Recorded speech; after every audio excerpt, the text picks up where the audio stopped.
It's summer 2009. 29-year-old Toni Lee Sharpless is working at Lancaster General Hospital in Pennsylvania. Toni is a nurse, specializing in infectious diseases. She enjoys working as a caretaker immensely, despite the long hours and challenges of the job. She loved nursing, loved it. I think she liked the challenge of figuring out what was wrong with people and helping them and then seeing them get back on their feet. And she made a lot of friends, patients and other nurses. When Toni is not at work, she spends most of her time at home, caring for her 12-year-old daughter. Toni became a mother when she was 17 years old. She has always been extremely devoted to raising her child. When Toni got pregnant, we never really discussed whether she was too young or not. She just said she wanted to keep this child, and she said, I will do anything that I have to do to support this child. Between being a mother and working full-time, Toni keeps very busy. But Toni didn't always have such a good handle on things. The first time that Toni had a breakdown, she was approximately 19 years old, 19 or 20. She called me at home. She said, I can't stop crying, Mom. I don't know what's wrong with me. And that's when the first time she had went into the hospital. Over the next several years, Toni is repeatedly hospitalized.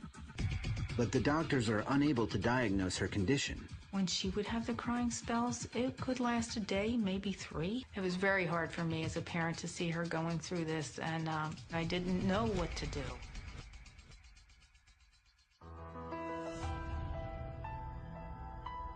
She would drink occasionally. I think that was to self-medicate. There was one incident where she totaled her car. After that accident, she was adamant. She said, I will never do that again. In 2004, during another hospital stay, the source of Toni's problems is finally identified. She is suffering from a bipolar disorder. With a diagnosis in hand, Toni is prescribed medication and she begins to take control of her life. In 2005, she enrolls in nursing school, and she and her daughter move in with her parents in Downingtown, Pennsylvania. She was working full-time and going to school full-time. She was very determined. If she wanted something, she set a goal, she went for it, and she made sure she completed it. Toni finds work immediately upon graduation. It seems her darkest days are behind her, until again, she has another relapse. In March of 2009, she was having like manic attacks and depression. Manic is where the person doesn't sleep. They just constantly go, go, go, and they just talk, talk, talk. And then they start to imagine things because they're not getting this proper sleep that they should be getting. Toni asks her family to take her to a rehabilitation center where she can be treated for her psychiatric problems. Crystal Johns, an old friend of Toni's from high school, also accompanies her. When I took her to the rehab, I didn't recognize that person. That wasn't a person I was familiar with. Toni stays at the hospital for 3 weeks, but when she is released, Toni has a new prescription and appears much improved. Toni's behavior was like night and day from the day that I took her in to literally just a couple weeks later when she came out. You could tell whatever they did in there with the therapy and the proper medication definitely was going to be a huge help for her. I think that she felt that the doctors had finally got it right. I felt very relieved because I thought, well, now she's on the right track and hopefully this will, stay the same for a long period of time. She was like a whole new person. But Toni's new treatment plans require some hard changes in her lifestyle. Because she did like to drink, and you're not supposed to drink on that kind of medication. So in order to avoid going in those types of places, I would just do things with her that were different, that didn't involve that.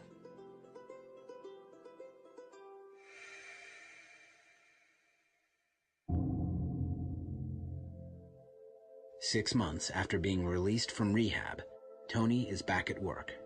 On the morning of Saturday, August 22nd, she finishes a night shift at Lancaster General and stops by her sister Candy's house on her way home. She came to my house that morning right off of work. She helped me clean and spent some time with my kids. We sat outside on my front porch and was talking for a while. She ended up leaving to go pick up her daughter, get showered and ready. We were all going to go shopping. Her friend Crystal joins them. She hasn't seen Toni since the night she took her to the hospital. She seemed like she was back on the ball. She seemed like the Toni I know. Or like I would call her sister Tone Bone. She seemed like the Tone Bone we knew. Like nothing was ever wrong. The women spend the entire day together catching up. As the evening approaches, Crystal invites Toni to go out with her that night. While we were shopping, I received a phone call from a friend of mine, Matt Green, and he said he was in the area and would I like to hang out later on that evening. Which I then asked Toni, would you like to join me? Because I wanted to spend time with her as well. Although Toni hasn't slept since she worked the night before, she excitedly accepts Crystal's invitation.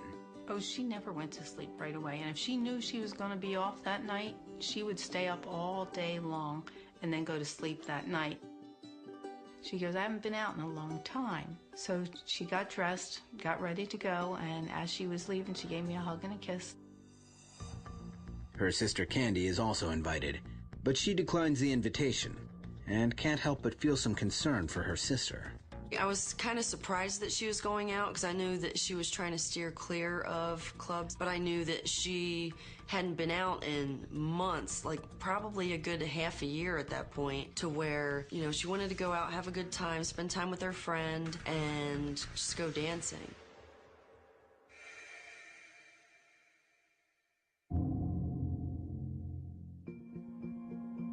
I spoke to Matt, and he said he was in Old City at the G Lounge, and we agreed to meet him there since it wasn't too far from where we were. When Toni and Crystal arrive at the G Lounge, they receive special treatment. Crystal's friend Matt is the brother of Willie Green, a professional basketball player on the Philadelphia 76ers. When we went to the G Lounge, we got into the VIP. We just had a couple of glasses of champagne and danced. Toni, she was on the dance floor more than I was. We mingled, we met a lot of people, a couple celebrities, and that was it. We had a good time. It was almost like the most perfect night ever. Almost.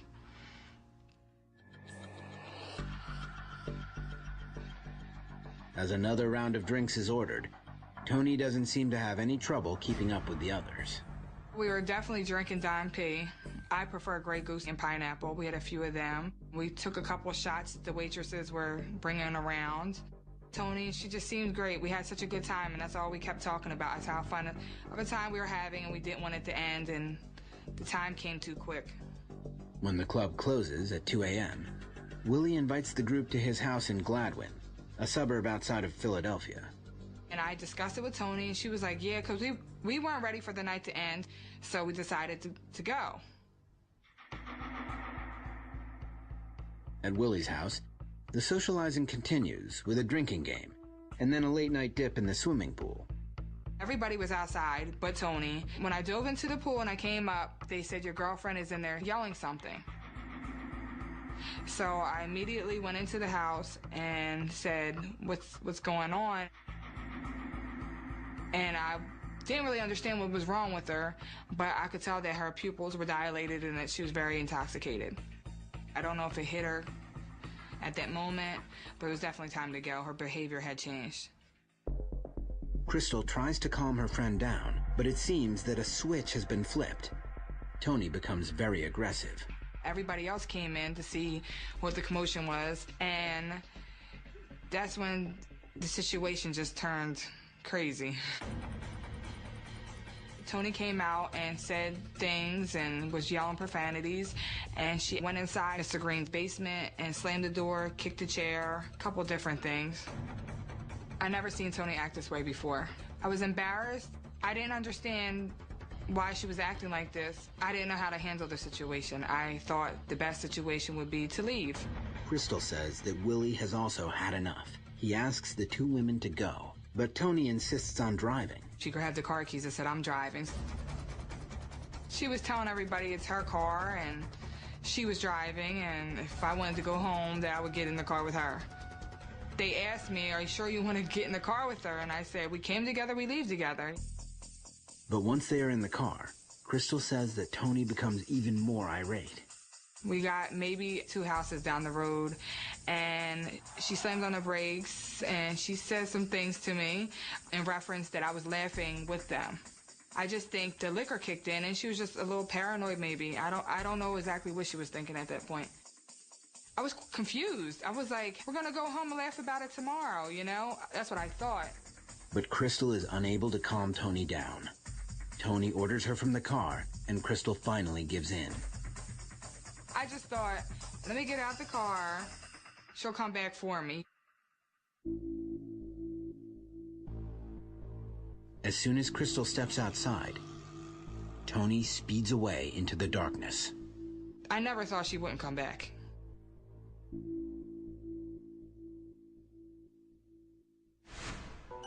Coming up, what was happening to Toni that night? The combination of everything may have been making her act not in her right mind.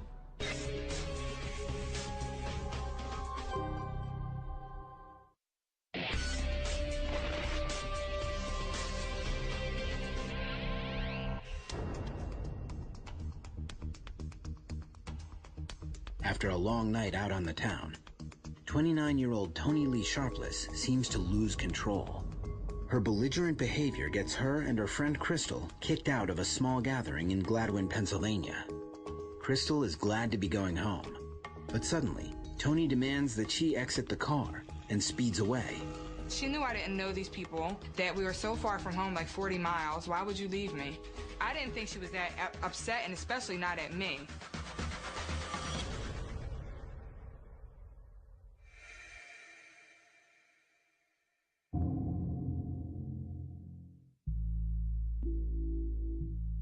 It's 5 o'clock in the morning. Crystal finds herself in an unfamiliar neighborhood, a long way from home. I could still see the guys from the party yelling for me to come back, and I was so embarrassed that I just put my hand up and said, I'm fine.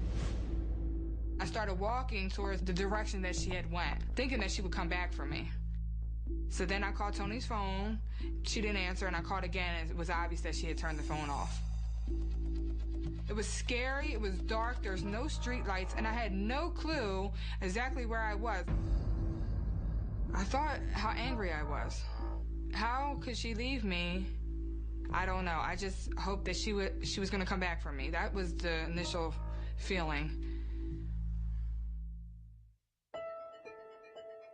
Crystal continues trying to reach Toni without luck while she walks to the expressway that they took to get there. I sat on the side of the road, so if she came back, that I would just be sitting waiting for her. I was so far from the development that I left, I didn't even know what house I came out of. That's when the reality kicked in, and that's when I began to cry. I was scared. I was scared for my life. Crystal is eventually able to reach a nephew who agrees to make the 40-minute drive to come pick her up. On the way home, Crystal tries calling Toni's sister Candy to tell her about their train wreck of a night. When I got up in the morning and saw that I had missed texts and phone calls, voicemails from her, I'm like, okay, what's going on? Candy is surprised to hear about Toni's strange behavior. She calls over to her parents' house to make sure her sister is all right. But Toni has not come home. We thought, well, maybe her being so tired because she had stayed up so long would have pulled the car off the side of the road and taken a nap, but she would have called or texted myself, her sister, or her daughter, and she didn't do any of those. Candy and Crystal are worried. They know that Toni hadn't slept for over 36 hours and had been drinking. They wonder if it's possible that Toni has had some sort of accident. I called all the local prisons to see if she happened to get a DUI. Check with hospitals, things of that nature, see if there was a car accident. Nothing all day. I had tried calling Toni, I had tried texting her, no response. And being a close-knit family, I know she would have called one of us by then. So now, red flags are going up, something's wrong. Where's she at? By nightfall, neither Candy nor Crystal has made any progress in finding Toni. Crystal can't bear it any longer and contacts the police.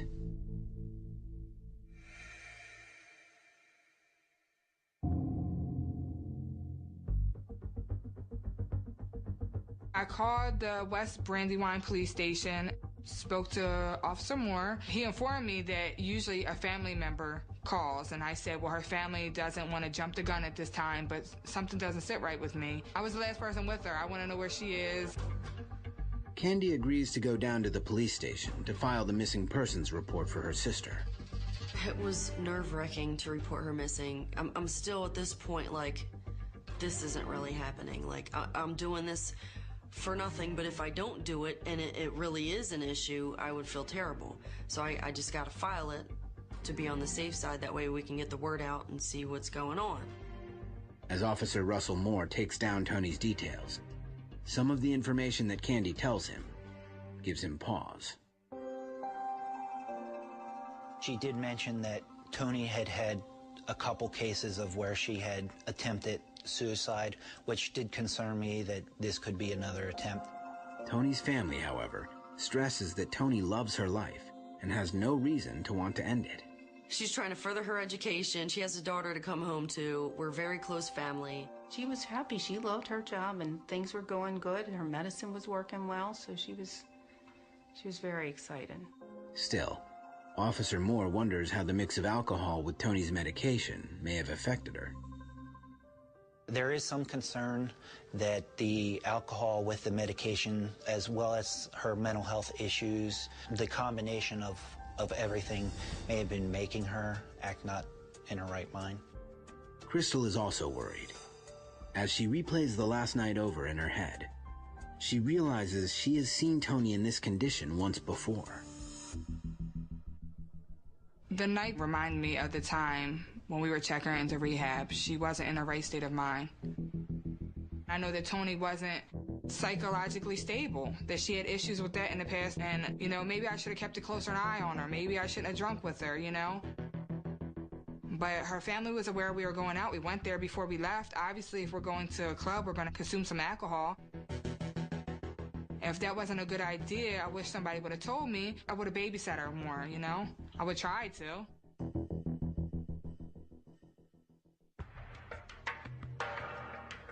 Officer Moore enters Toni's personal data and vehicle description into the National Crime Information Center database. He also contacts the Lower Merion Police Department, whose jurisdiction includes Gladwin, where Toni was last seen. Typically, the car would have been the greatest link for us in an investigation like this. If anybody stopped that car, we would have been notified, and West Brandywine would have been notified. But Toni's car seems to have vanished just as she has. Police turn next to Toni's phone records. I called Toni's cell phone carrier. The last contact with the cell phone tower was at 4:53 in the morning. The cell phone tower itself services Lower Merion, where she went missing. After that, we cannot tell where she would have gone. But Officer Moore is able to identify the last time Toni used her phone, 2:57 a.m., when Toni was leaving the nightclub and on her way to Willie Green's house. It's a text message from Toni to her daughter, who had contacted her mother when she could not fall asleep. The last thing that came off of my daughter's, Toni's phone, was a text to her daughter at 3 o'clock in the morning, because her daughter couldn't sleep that night. Her mom said to her, "Honey, I'll be home soon, get some sleep." That was the last text, the last activity on that phone. For Donna, Toni's last text message sounds more like the daughter she knows, a loving mother who is very responsible and caring. But everything else she learns about Toni's behavior that night leaves her baffled. I couldn't believe it. I've never seen her act that way. Never. The only thing I could have thought was mixing alcohol with medication that she was on and lack of sleep.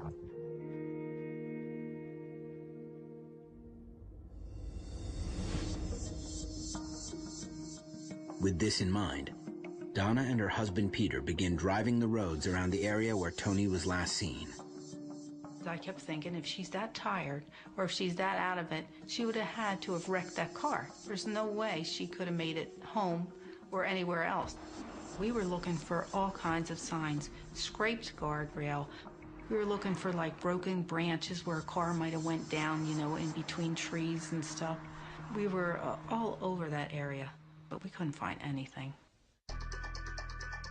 But when Donna and Peter study a map of the area, they are struck by something. Toni could have taken a wrong turn looking for the expressway entrance heading home. Leaving Gladwin area, it only takes you into Philadelphia. You have to go off the next exit, turn around, and come back. So we thought, well, instead of that, we'll just go down under the bridge, and that's where the river happens to be. You make a sharp left, and then the park is off to the right.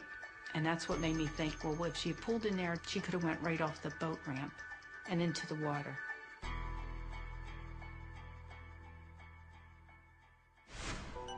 Coming up, have her parents finally located Toni? If she's in the river, then she's not alive anymore. If she's not in the river, then we still don't know what happened to her. It was a lose-lose situation at that point.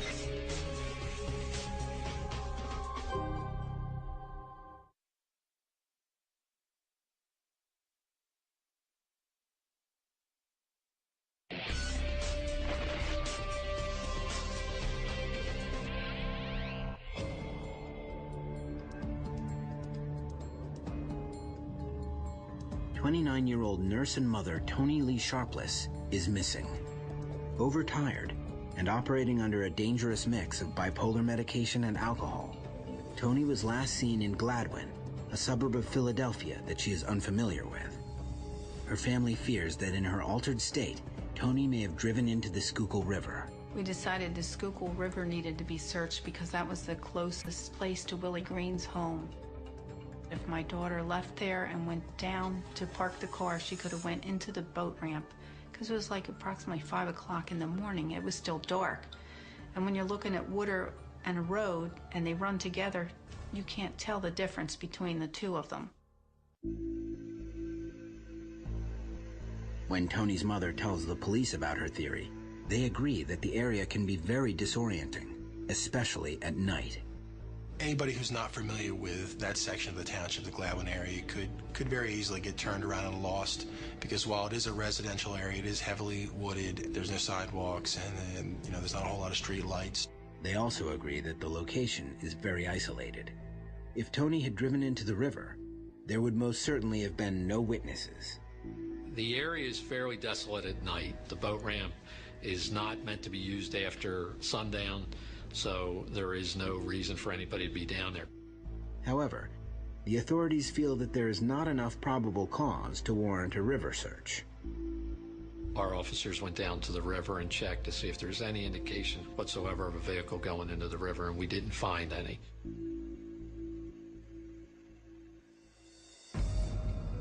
Nevertheless, Texas EquiSearch, a nonprofit organization that conducts missing person searches, agrees to come to Pennsylvania to spearhead the operation. They scan the river bottom with sonar, while the Lower Merion Police Department joins the search. The way the sonar system works is it's attached to a boat, and it scans through the water and actually takes photographs of items on the bottom of the river or on the riverbed.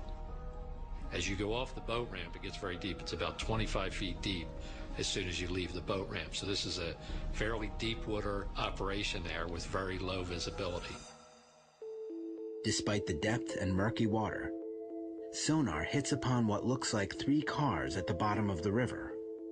We arranged for the Philadelphia dive unit to come out the next morning and to dive and to determine if they were vehicles and if they were involved, in this case, if they were in fact Toni's car.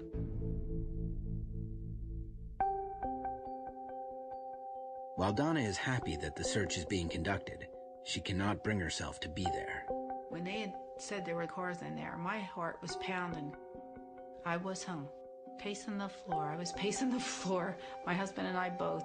Toni's sister Candy, however, is there, steeling herself for whatever they find. It was kind of nerve-wracking because it was a lose-lose situation at that point. If she's in the river, then she's not alive anymore. If she's not in the river, then we still don't know what happened to her. Before the dive team begins their work, investigators go over the river with a second, more advanced sonar. They discover much more than they had bargained for. The total number of vehicles that were found in our section of the river was 11. According to the police, The remoteness of the boat ramp makes it a popular spot to get rid of stolen and other unwanted vehicles. What the dive team did was they went into the water there, and they would be able to, on a close-up view, take a look at the vehicles and get a basic description of them.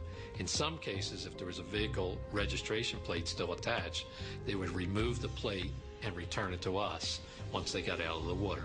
That's what happened in this case. As the divers work to identify the sunken cars, Toni's loved ones wait on pins and needles on shore. As they found the vehicles, they were letting me know that they weren't hers, but there were still one or two towards the end that they weren't for sure about, that they had to come back and double check on. The plan of action was to get them out of there, to get them identified for sure, because even if they pulled the tag off, what if the tag was changed at that point? Candy must wait another week for her peace of mind. The weight of the water and silt collected in the submerged vehicles makes extracting them a tricky operation. A large tow truck with a boom extending over the water is needed to do the job. Watching several cars being drug out of the river, every car was like, I hope it's not hers. 9 vehicles are eventually removed from the Schuylkill River, none of them belonging to Toni. Although her loved ones are relieved, the conclusion of the river search without any new information to Toni's whereabouts increases their fear. When you have that special person in your life that's missing, you feel like you're in a black hole. You can't touch the sides. You're falling and falling. There's no bottom and there's no top. You can't see, but you just continue to fall and your heart just sinks.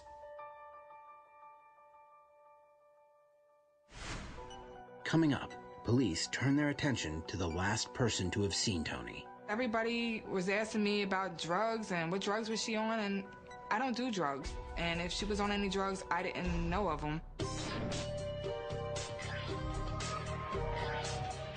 Get more Disappeared online at investigationdiscovery.com.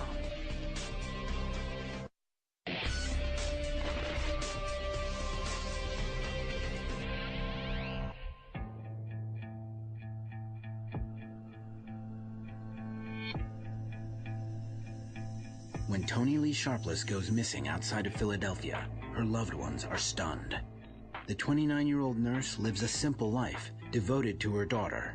But by all reports, Toni behaved like a different person on the night she disappeared. She wasn't herself, because the Toni I know would have never left me on a dark road or with a house full of strangers. She wouldn't have did that. Crystal Johns is the last person known to have seen Toni. That night, the two women had last been at the house of Willie Green, a professional basketball player on the Philadelphia 76ers. I contacted Mr. Willie Green to see if he could shed some light on what happened. Mr. Green gave the same account of the night that Miss Johns had given. There were never any suspects in the case. There was never any indication of foul play. There was no person of interest, really, that jumped out at us during any phase of the investigation. Despite Willie and Crystal's cooperation with authorities, rumors of foul play begin to circulate. Toni's disappearance received a lot of local media coverage, both on TV and also on the internet. And unfortunately, in some of this coverage, Crystal was described or was portrayed to be someone who was hiding something or who was involved in something happening to her friend. The blog just said that me and the Greens disposed of Toni, that I'm withholding information, all types of stuff that was not true. It was almost like harassment. The one person that wants to find her friend and that took it serious from day one is being harassed. After several weeks of negative attention, Crystal calls the Lower Merion Police Department and requests to take a polygraph test. Crystal asked to take a polygraph. We were fairly convinced that her information was accurate. However, she wanted to do it because there was so much pressure on her that she may have had something to do with Toni's disappearance. I passed with flying colors. I passed. I didn't lie about anything. There's nothing I withheld at all. And I went and I got something to eat for the first time in a very long time. I finally had my appetite back.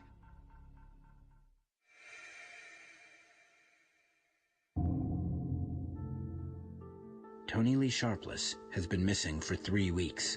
After extensive searching and interviews, all leads grow cold until suddenly there's movement in the case. On September 14th, 2009, I was contacted by the New Jersey State Police that on September 8th, their vehicle had recorded Toni Sharpless's car in the city of Camden.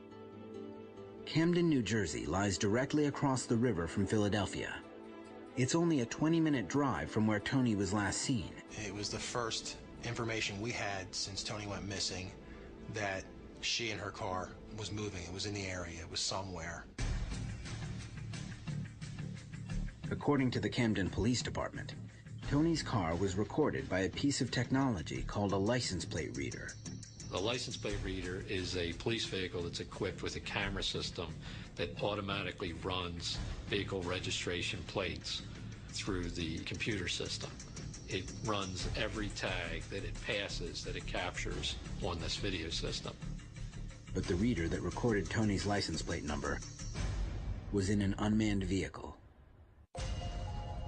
If there's a police officer in the vehicle at the time that a vehicle registration plate is hit upon, there's an alarm in the vehicle, and the police officer would know then to look for this vehicle. Unfortunately, in Toni's case, the registration plate that was read, it happened at a time that the police vehicle was parked. So the information didn't come forth for several days. To make up for lost time, the Lower Merion Police Department get right to work pursuing the lead. What we did was we joined forces with Camden Police Department and the New Jersey State Police, and they conducted citywide searches for that car, particularly concentrated in that area. For Toni's family, the development in Camden, a city known for its high crime areas, makes them very uneasy. When I heard that her car was spotted in Camden, I knew something was definitely wrong.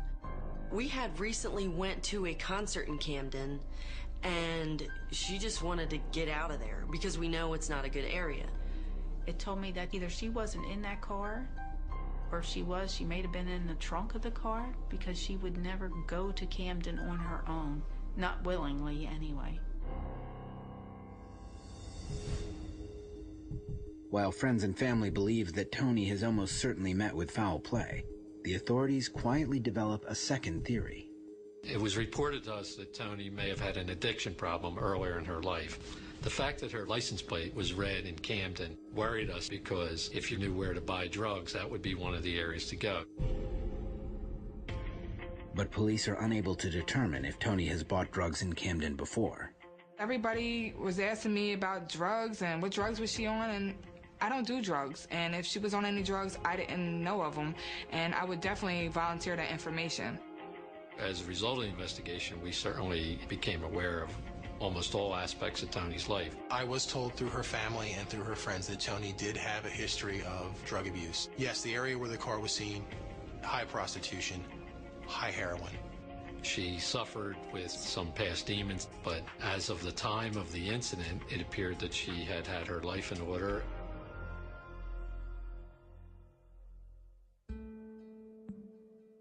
As the Camden lead goes nowhere, and no new information surfaces, the search for Toni Lee Sharpless begins to stall. It is very hard in a case like this. There's very little information here. I mean, really what we have is a girl left the township at 5 o'clock in the morning, drunk and angry, and was last seen by her friend. And the car, we believe, was in Camden several days later.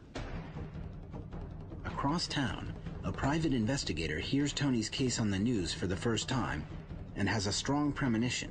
For what it's worth, I got a flash of something and I yelled at the television. She's very much alive. Coming up, a new theory about Toni's whereabouts generates hope and fear. I know it's far-fetched to a lot of people, but in my world, that happens all the time.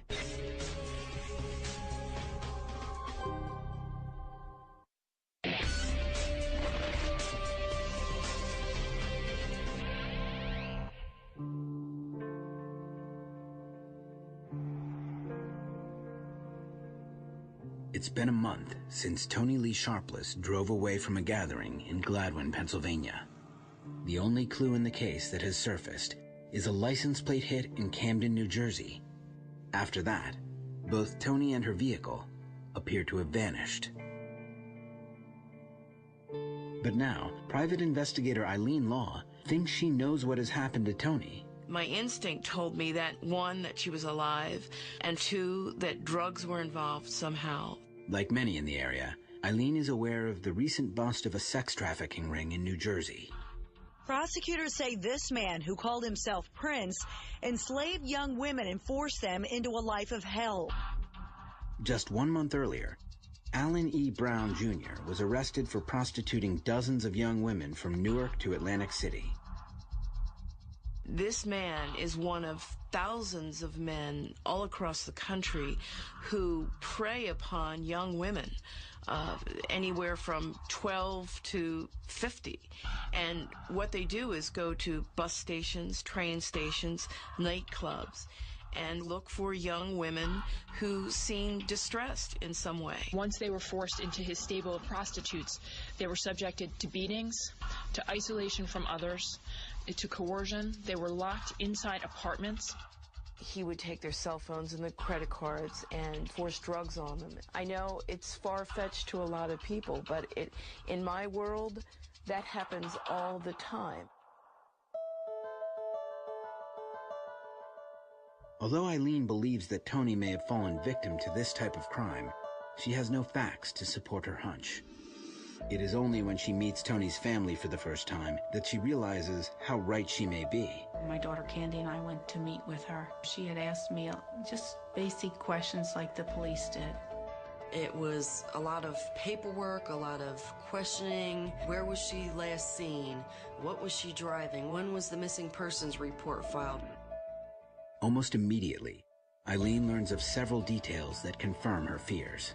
When Toni left that night with her friend, she had less than a quarter of a tank of gas. So when you do the mileage, there's just no way that she would be able to get home. I believe that somewhere along the expressway in Philadelphia, she ran out of gas. And that was the beginning of the end. At the conclusion of her first meeting with Donna and Candy, Eileen offers her services to find Toni for free.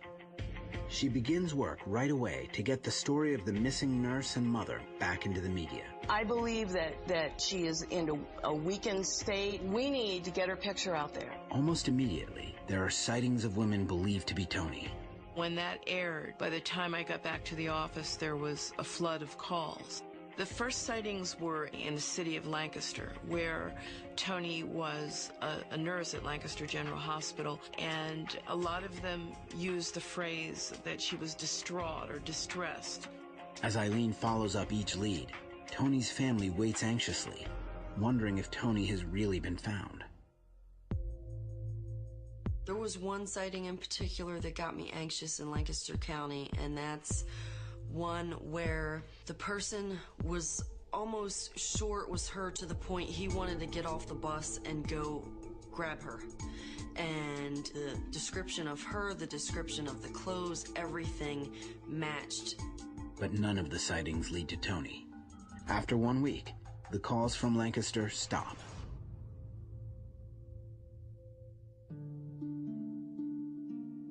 Then, another call comes in. I got a call from a man, and he said that he drove trucks to Camden, New Jersey, and he said that he believed he saw Toni. Over the next 3 days, there are several more reports of sightings in Camden. Because Toni's car was also seen there, Eileen thinks the chances of finding her are high. But the landscape of the area makes searching for Toni difficult. There's a big drug trade in the city of Camden. There are sexual favors that you'll see happen right in alleys in broad daylight. You'll see drugs change hands. You'll see pimps watching very carefully, and you'll see some of the girls get very nervous about talking with me. Toni's friend Crystal helps out with the search as well. We went to Camden and was handing out flyers. A lot of the girls there, after a few weeks of prostitution and drugs, they probably are unrecognizable to their own family members. It's that bad. Eileen and Crystal speak to dozens of people, but no one can definitively prove that Toni is there. Then, just as they did in Lancaster, the sightings stop and begin a week later elsewhere. There were a couple sightings in Philadelphia. Same thing. It was always, there was a cluster up here, and then it would stop for a couple days. Many of the sightings of Toni described her being with a man, and it told me that someone was moving Toni around. While Eileen feels strongly that Toni may be the victim of sex trafficking, the authorities on the case see it differently. While that exists in places in this country, certainly the rarity in this area, and we never had any indication that that was a viable angle for this investigation to take. But with little else to go on, Toni's loved ones can't help but take the theory seriously.